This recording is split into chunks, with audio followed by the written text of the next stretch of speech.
Hi and welcome to this week's episode of LWDG Pod Dog. This week we're talking about the working dog age race, and what we mean by that is the pressure we feel upon ourselves as handlers to get our dogs out doing the best they can in the field as quick as they can. Now all of us do it with the best intention, but what happens as a direct consequence is we put a lot of pressure on our dogs. So join us as I speak to the LWDG group experts this week about the working dog age race.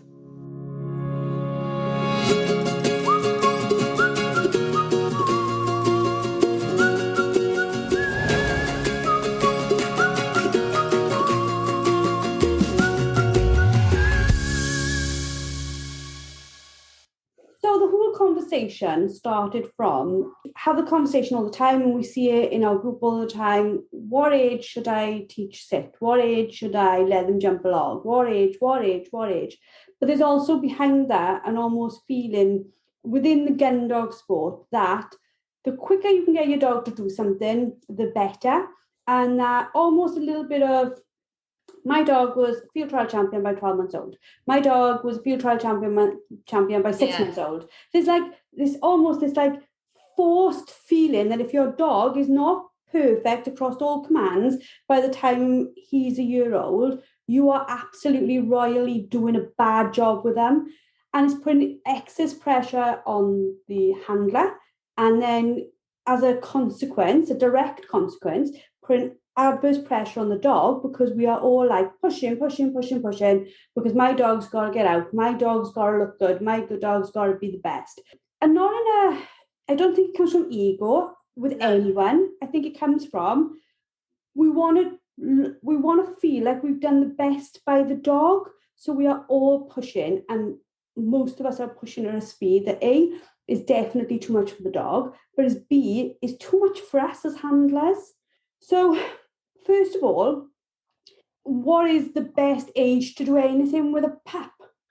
So for me, every puppy is really different and really unique, and I will work with the puppy, and it has a lot to do with how short attention span that puppy's got, how well they retain the information, how frequently you're training. There's so many things to consider.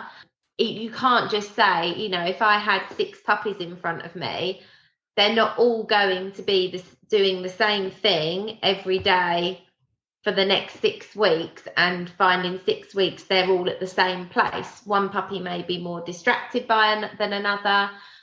One puppy might be really keen to learn. One might be lazy, if you can call them lazy. You've got to look at that puppy and also take into account the handler and how much experience they've got and what they want to achieve with the puppy as well. Yeah, and I think handlers are a big part of that as well, for especially novice handlers that maybe don't get the timing of things right or haven't quite got the coordination that more experienced handlers would have. They just need to take it slower. And I think the pressure is there when they see other people doing more advanced stuff with a puppy the same age. The temptation is to try and push on, but it's detrimental because they're going to fail, unfortunately.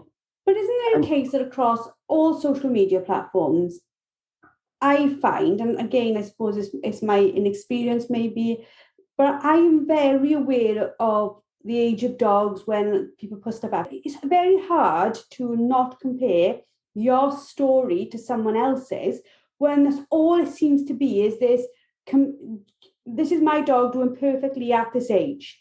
Yeah, definitely. And for me, Indy was a very mature young dog. From the day she turned 8-9 months old, she was very mature, very serious, and wanted to work. Rose, my youngest Labrador of the 3, she was very slow to mature, and I'm very happy to share her age because I think it gives other people a bit of a more realistic gauge for where you're at.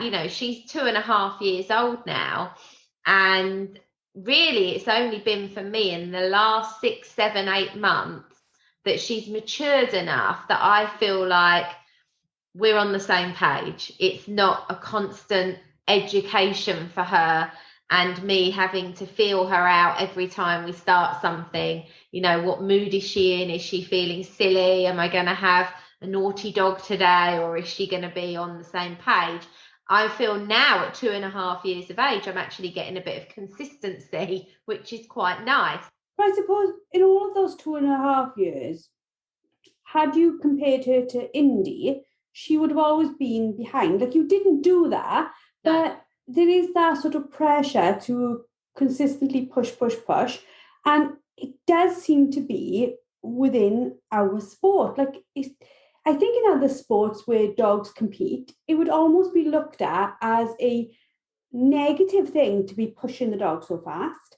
You know, nobody says to somebody who is competing in agility with a 5-year-old dog, oh, that dog's too old for this now. You know, within the gun dog industry, they come to 6 or 7 and we're talking about the end of their days. Whereas in other sports, those dogs are starting to peak, to hit their understanding, not just their physical ability, their physical development, their muscle development, but also their mental development of knowing what's expected of them. So do you think that this really is a case of the sport breeding this push? Yeah, I do. I think this is one of the only dog sports that I see such young dogs being pushed to do a really hard job, when they're potentially not mentally or physically ready. I can't think of another dog sport where I actually see that happen. And you do see it all the time. It's like, you know, my dog's this age, but it's like they're boasting how young the dog is, whereas I'm saying my dog's 2.5 and we've just about got here, you know. I think it's very sad, and I think we can ruin a lot of very good dogs by pushing them when they're not ready mentally or physically. I think Claire has just pretty much sort of knocked the nail on the head there, in that there are many, many good dogs that have been pushed too soon. And because they weren't emotionally and mentally ready, it's then been detrimental to their training from there on in. One of my most well-spoken phrases probably to clients is, I don't take a dog shooting until they're at least 2 years old. It might be that they're at 16, 18 months and I'm looking at their training and I'm thinking, do you know what, you're almost there. But I know that it would be hypocritical of me to then take a dog out when I've said to so many people don't do it before too. But I also know that it takes that long for the dog to mature in its own head. I had a dog that was 4 before he went on a shooting field. He wasn't mentally ready. He did all the training. He did performances at country shows and game fairs, but he couldn't have coped with an actual shoot day. So he didn't go on a shoot day until he was 4. And for him, that meant he could have a really long, happy career out on the shoot field. And I wasn't chasing his tail around because I hadn't pushed him too soon. There's an old saying, if you do 2 years of training, you get 9 years of fun. And if you do 2 years of fun, or in other words, if you take the dog out too early, then you get 9 years of training. And I think actually there is a lot of truth in that phrase. Yeah, because again, like if you look at I come from a background of horses. I think I fully understand horses far more than I do dogs, and I'm a long way behind on dogs. But you look at horses, like show jumping horses and dressage horses, you're looking at 11 and 12-year-old horses and you know, they're going for lots and lots of money because they classed as being the top of their game. You look at gun dogs and you're like, oh my God, they've gone. That's their time is over. And I look at it and the pressure on young dogs, well, who aren't even physically mature, because a Labrador doesn't physically mature until it's 2 years old, like completely. Their skull broaden out, all those things that need to happen to it. So for a lot of the time, when a body is changing and developing and becoming this strong dog, we've got them out working their backsides off. If you really think about it, a day's work on the field for a gun dog is a hard graft day for a lot of dogs. I mean, for a beating dog, I think they work exceptionally hard for long hours. And for the retrievers, there's a lot of self-control needed for your peg dogs or your picking up dogs, so much self-control, which a young dog often hasn't got that element of self-control, as well as not being physically and mentally mature yet. But, you know, if you look at, say, agility, and we're sort of recommending, you know, you shouldn't, when your dog's under a year of age, you shouldn't be having them jumping. be careful of them with stairs, getting in and out of cars, things like that.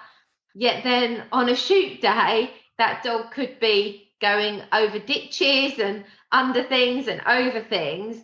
And it's almost like all of those things that we say to protect the dog just get forgotten and lost in translation. And it's no wonder so many dogs end up with physical problems later on in life when they've been pushed like that, when they're still maturing physically. Exactly that. And I think it's a narrative that really needs to change within the sort of shooting world. And maybe that's why dogs are getting to sort of 5, 6 and people are saying, well, that's them done now, because they've been worked so early. Maybe they are aging a little bit quicker with their joints and the load that they've had to take on at a young age. Yeah, because I suppose we could compare it to thoroughbreds, which are another animal that's brought into exercise very, very young.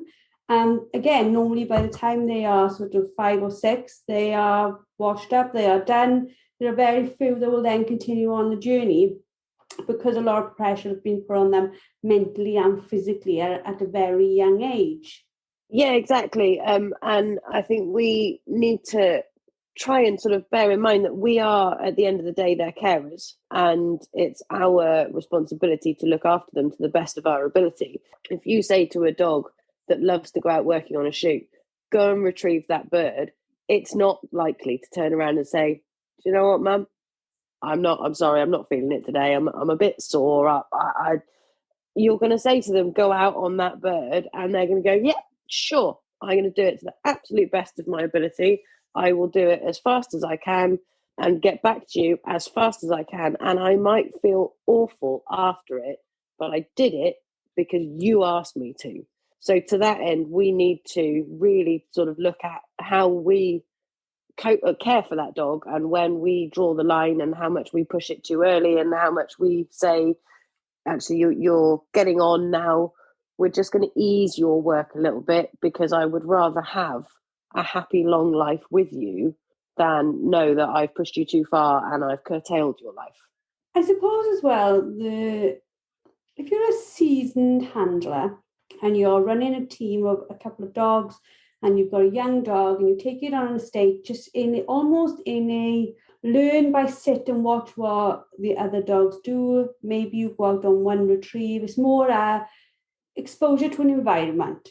That's far different to a novice handler and a novice dog, and the novice handler trying to live up to expectations, whether they're right or wrong, that the sport is set of what that they should be like, their dog should be like. They might not have another dog to be pulling in. They're putting all that pressure on this age race because we are not making it clear where the lines sit, are we? Because we are not saying, actually, your dog at 1, when you've only been doing this for a year, doesn't need to be doing that just yet. And if you're going to take another 2 years getting there, that's absolutely fine. There's plenty of time. You know, you never hear that. Plenty of time. You see people in our group where they write social media posts saying, oh my God, you know, my dog's 15 months old, I can't do this. What am I doing wrong? So worried they are screwing it up. And we come back and say, plenty of time. But that needs to be across all of us, doesn't it? That needs to be the conversation. It's almost like there's peer pressure. I see it, and I feel like people feel like they're playing catch up all the time with other people. But especially if you are a novice dog handler, let's just say that you are, and you're on the same social media groups as people that have been doing this 15, 20 years and have a team of 8 dogs and you've got 1 dog, what you just said, Jo, is very, very relevant. So that very experienced person might take a younger dog to experience the day, but without it actually doing anything. But the novice handler might not understand that that's what they're doing. They might just think, oh, right, their dog's 1 year old and it's out there doing it. It's that mine should be too. And it's like this peer pressure to keep up with the Joneses, isn't it? And do what everybody else is doing. And it's the dog that suffers at the end of the day, or you ruin that good dog because you've blown its mind at a young age, and then you're trying to fix a lot of problems. As Sam said, I liked Sam's little analogy that she said earlier. I can't remember how many years you said, 2 to 9 and 9 to 2, but I really, really liked that, and I'm going to definitely use that. There's also a lot of peer pressure as a novice handler, whether or not you've got a novice dog at this stage, but as a novice handler, they can go to experience the day. And it's very easy with all the peer pressures, with the more seasoned people around you that go on, just send your dog, it'll be all right. And if you haven't got enough knowledge, or if you're not confident enough, you could end up setting your dog on the wrong path because you yourself have buckled to their superior knowledge. And they may well be able to send a younger dog, exactly like Claire just said, for that. They might have another dog that they can send for that retrieve, should the younger dog mess it up, or if they deem it too difficult for that younger dog in the first place. But peer pressure is a massive thing. And going back to what you were saying earlier, Joe, about social media, people will more often than not only put the perfect bits on social media. So it's really easy to fall in the trap there of going, well, they've got a dog that's the same breed as mine, the same age as mine, even looks a bit like mine, and it's so further forward than mine is. It might be in that one area that they are showing on social media at that time, but that's not to say there aren't other areas that are completely falling apart, or even that perfect sit they've just taken a picture of was a complete mess this morning and will be a complete mess again this afternoon.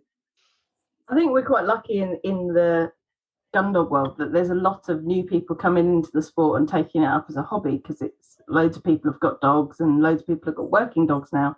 So they're seeing it as a hobby rather than maybe being in the shooting world already. The downside to that is I don't think there's enough guidance for people to tell them when and where they should start doing things. And they, like the girls have said, they look on Facebook and everyone's an expert on Facebook, and they'll say, oh yeah, just give your dog a go or take it to a shoot, and they're making mistakes, and loads of people are taking these young dogs on shoots, making mistakes, and they're not knowing how to rectify what they've done. I think the best comment that I've seen on one of the ladies working dog group tiles, Joe, is the don't compare your page 1 to someone else's page 20 or whatever it was. But yeah, I think that's what people are doing. They're seeing all these perfect dogs and trying. For me personally, we won't sort of recommend somebody starts their, let's say, formal gun dog training, although when I say formal, I'm talking beginner stages, until a dog is 5-6 months of age. Okay, so you've got some grounding in there, you've got some basics in there, some, sit and stay work, some loose lead walking, a nice little recall, and a little informal retrieve. I won't start formalising with a young gun dog until they're kind of 5-6 months of age, and it might be later than that if it's a more immature dog. Part of the reason for that, though, isn't just the maturity, although that's a big part of it. It is protecting that young dog's growth plates and ligaments and tendons as it's growing and maturing. And when I see people putting videos on social media of young dogs, doing repetitive outs and backs, that always really concerns me, because you've got to think, when a dog naturally is running around, of course they're going to twist and turn and run around, but they're doing that naturally. It's not a forced thing. When we sit a dog up and then we do, let's say, a back turning, full round to go the other way, the pressure on those ligaments and joints, it's a lot if you're doing that repetitively. And the problem is, very often when somebody starts training a new thing like the outs and the backs, because it's very cool, it feels like you're training a gun dog, doesn't it? When you start outs and backs, it's like, oh, I'm doing outs and backs. But when you start doing that, people get carried away and they will repeatedly have the dog doing that action. And that's when the damage occurs. Not just doing it once or twice, or the dog doing it in the garden messing around, but it's when the owner is repeatedly getting that dog to do that action. And then when that dog's just a few years of age, you've got ligament and tendon problems, cruciate ligament problems, all these other things that can occur, because people have seen all this flashy stuff and they just want to be part of it and be doing it because it's exciting and cool, but without considering for any moment the damage they're doing to their young dog. On our social media, on Instagram, we used to be able to have that you could see how many people had commented. And I almost felt that, say now, I don't know, we'd had 600 or 700 people comment on a picture. if you went back to the original person who posted that picture, who shared it with us kindly, they might have had 3 likes on that. So I knocked off the ability to say how many people have liked something, because I thought, I don't ever want to make somebody feel what we do is better than what they do. Because without their putting up of the photo in the first place, we wouldn't have the photo to share with our larger audience.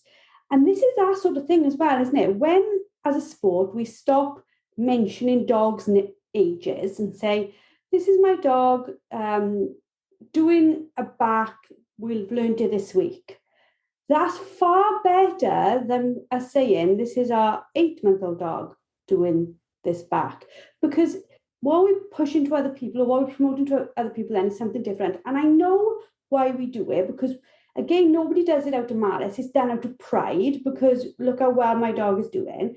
But then I almost think the more seasoned you are in this, the more you realise that an 8-month dog can be doing it perfectly, and a 10-month could be absolutely pantser, and a 12-month could be doing it brilliantly again, and a 16-month could tell you to bog right off when you ask for it. So the more seasoned we are, the more we understand that actually the age they first start doing these things is immaterial. It's when we can get that consistency. Exactly. It's completely irrelevant as to exactly what age you started the behaviour. It's about keeping it consistent and keeping the repetition going, provided it is appropriate to the dog's growth and age, as Claire was saying earlier. If you try to skip ahead too fast, if you're pushed by the competition of what you see someone else doing, then further down the line in your training, you might come to realise that actually you missed some very important steps of your foundations because you were so busy playing catch up with Joe Bloggs next door that you forgot to make sure that earlier behaviours and commands and the reactions that you need from the dog were fully set in stone before you then leapt on. When people say, how do I know when my gun dog is ready to go on a shoot? That's the question you get asked all the time. How do I know when my dog's ready? Well, 1, it's got to be physically and mentally ready. 2, you need to have a stop whistle in case you need it. So that's important. You might need some directional control. You need a good retrieve. Your dog needs to be okay with game. And you know, you don't want to just rock up and go, well, my dog's fine on dummies, so we'll just have birds give it a go today. It's got to be prepared for that. Got to make sure your dog's okay with working around other dogs and other people, because there's a real thing, you know, you see so many young gun dogs that they're very gregarious by nature, they're very full on, and they haven't maybe even yet learnt to have good manners around other dogs and people. You can't have a young bouncy Labrador running up and jumping up the guns. That's not going to go down well. So you might have a good skill set in terms of training, but you've got to also have a dog that's got good self-control, as well as good manners, as well as good training, and that's ready physically and maturity-wise. It's got to be ready in all of those elements. So there's a lot of things to consider. Is the dog ready for the job? Not just, can I train my dog to retrieve? We grew up on a small holding, and by probably 10 or 11, my brother could drive a tractor, he could drive a truck, he could pretty much drive anything on the farm because he'd grown up around them all the time. That said, my father never once said, you know, pop down the shop and get some bread, because it was a different environment, a different set of reactions and behaviours he would need, and it would have been incredible pressure. My father had no problem at all saying to him, chuck a bale of hay on the back, take them out to the horses. He trusted him for that, because that was an environment where Raymond had been allowed to develop the skills nice and calmly in his own place. He knew what to do. And if we then transfer that same concept to dogs, just because at, I don't know, 30 months old, they are doing things absolutely perfectly, every gun dog training lesson we go to, that doesn't mean that they are ready to take themselves into an environment which is by its very nature pressure creating. Absolutely, yeah, you've hit the nail on the head there. And that takes a lot of work. To get the dog ready for that takes an awful lot of work and maturity on the dog's part, and trust between you and the dog as well. There needs to be that trust. You don't want to be rocking up worrying that your dog might do X, Y, and Z. You want to be rocking up going, I feel confident that my dog can cope with this today. Yeah, because if you say to yourself and have that honest conversation, can I 99.9% hand on heart know that this dog is not going to mess up today? Because even the best of dogs will mess up. But am I knowing that I'm going out with a dog that's going to do this today? If you even have to think about that a little bit before you answer it, are you even ready? Do you know what I mean? You may be ready to go out and experience and maybe take a dog out, just go out for half a day, just let them see the sights, the sounds, etc. But make it very clear to the keeper, your dog is young and is there to just experience and come away. Other than, actually, I'm here to do a full day's work to get a wage, because we don't get paid to do it. You know, we are there to do a job. So is it a case of, instead of all the young people, and I say young as in young handlers, even if you're 60, you can still be a young handler, listening to this now and thinking, oh, actually, this is the best thing I've heard all day, because I can stop now panicking that my 14-month-old dog is behind the curve. I had a conversation with one of my lovely clients recently, and she said to me, I'm not convinced she's ready. Based on what the two of us have spoken about, I don't think my dog's ready. What do you think? I said, no, I'm not. I don't think she's ready for this season. And the sigh of relief was audible probably for a very long time. And the owner stepped back and said, you know what, actually, that's taken a whole lot of pressure off. I feel I can now go and enjoy my training again because I'm not racing against the deadline of this season. I'm fairly certain that she wouldn't mind me saying she's now enjoying her training journey again, or more than she was before, rather than being in the panic of, why didn't that go right? I've got to do this, I've got to do that, I've got to do the other.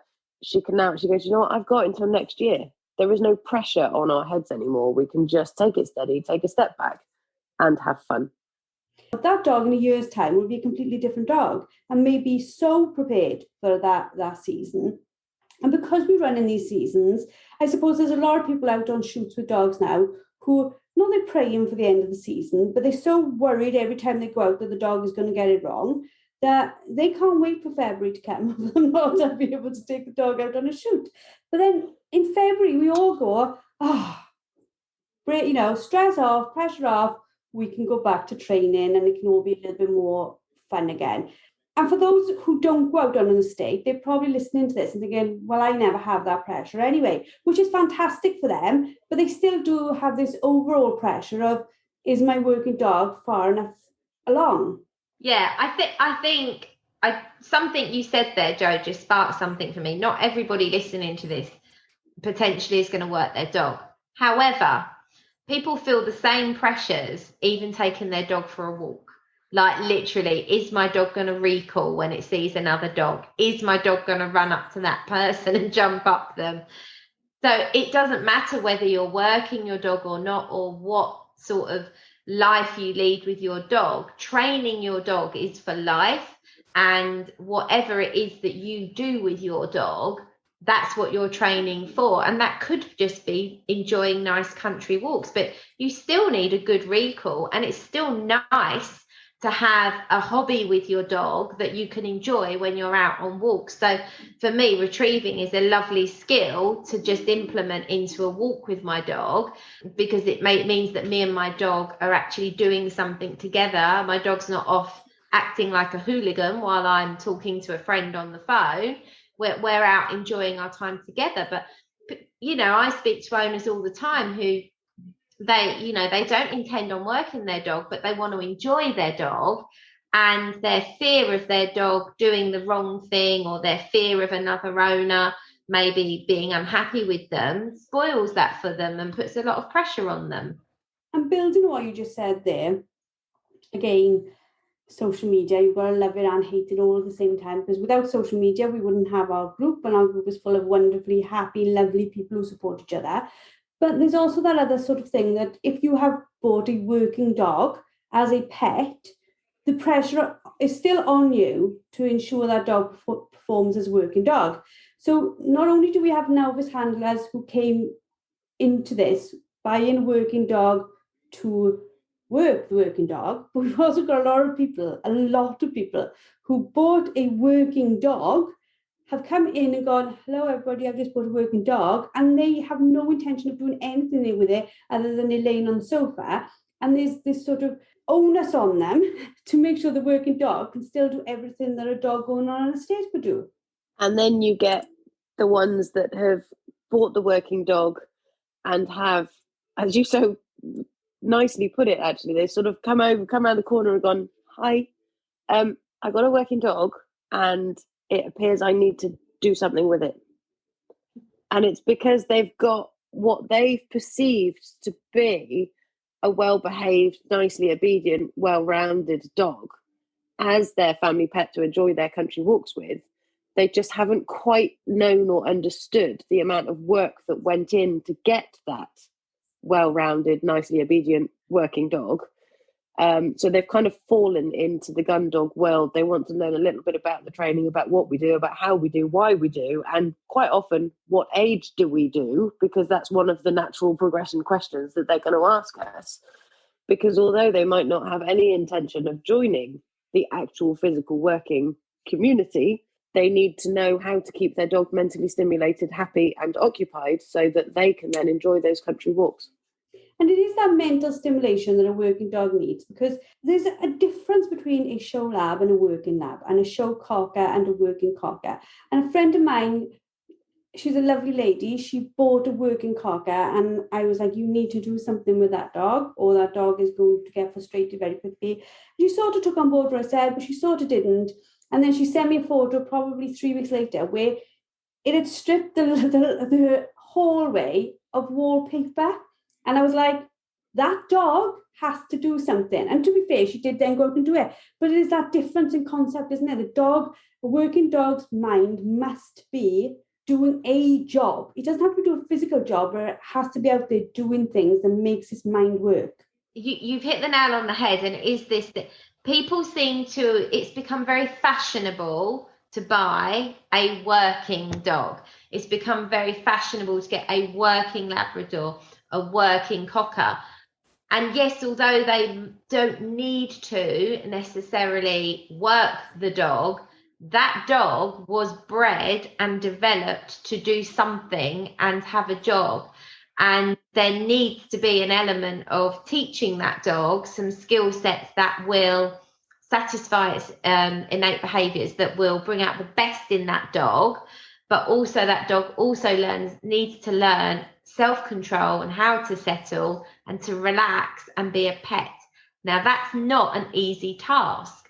And personally, and I'm sure Jemma and Sam will say they see the same, we are seeing a lot of young, and when I say young, I'm talking under 2 years old, working gun dog breeds who are literally off the wall because they aren't being given the right balance of mental stimulation training and being taught also how to relax and have self-control and do nothing.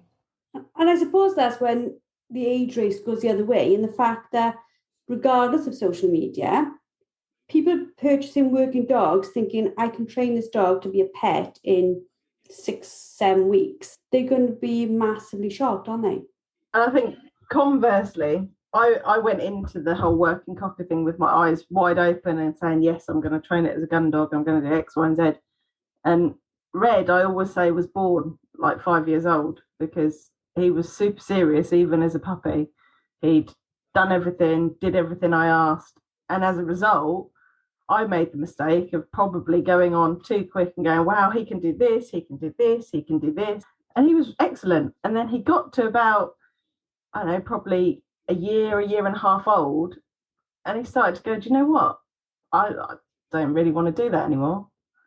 And that goes back to the foundation training, that I'd skipped through everything so quickly that I hadn't actually cemented everything.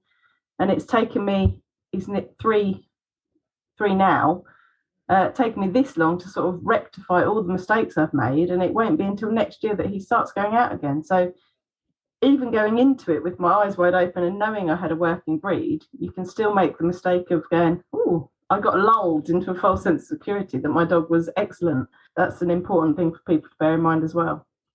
I looked at the document that Emma Stevens provided the group with this week of the cues and commands and like the variance of across those 4 areas.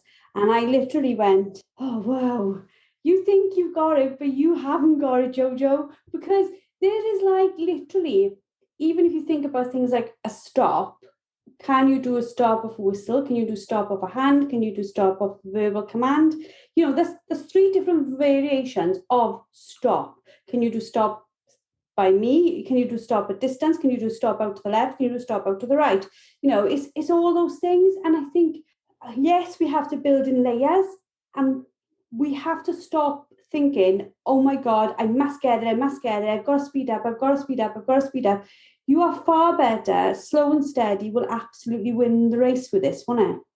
Yeah, slow and steady, and at the dog's pace and the handler's pace, age appropriate, and, you know, just going with the individual dog and owner is so important for me. Because I suppose the outcome of us not doing it is not just how we make handlers feel or how a handler feels about when we put up a tile saying, you know, you've got this, or something that makes a remark about this topic. We will have so many likes and comments where people are like, oh, I've just had exactly that day where I thought I was failing, and they weren't failing anyone. It was part and parcel of the journey of their story. But, you know, if you look at children in school who are pushed too fast become the naughty children. They cannot either cope with the speed of the work or what's being asked of them emotionally. And we are so accommodating of that, and we change individual learning plans, and we don't have, or we try and hope the parents are past the point where we go, here's my 7-year-old doing everything perfectly and your 7-year-old isn't. But then we really do have to come to the point to think, well, actually, if I'm going to push too fast, the dog's not going to get where I want to get, but also that the dog is going to start showing us behaviours I really don't want to see.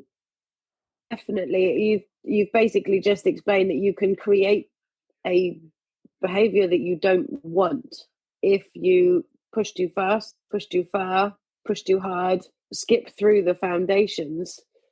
It's like Claire said, take everything at an age-appropriate way that includes the dog's ability and the handler's knowledge and ability, and just makes it a harmonious partnership so that you can keep that training going, moving forward, step by step, slowly progressing, always moving forward, and not ending up with issues because you jumped through, you went from A to M and then on to V, and you completely forgot the ones in between. And also, as Sam says, expect the unexpected, and never, that's your quote, Sam, and never, ever be afraid to take a step back. If you feel like something's getting shaky, just don't be afraid to take a step back and go, I'm just going to go back a step in that. Let's make that a bit more solid and then move forward again. See, why weren't you telling me this when I got my puppy? Yeah, and who was telling me with my two? So we'll end this podcast episode on that note. If you are a new handler, please be assured there is no age race. Your dog will take as long as it takes. You will take as long as you take. And please know that we are there to help you every step of the way. That's all for this week, and we look forward to speaking to you next week.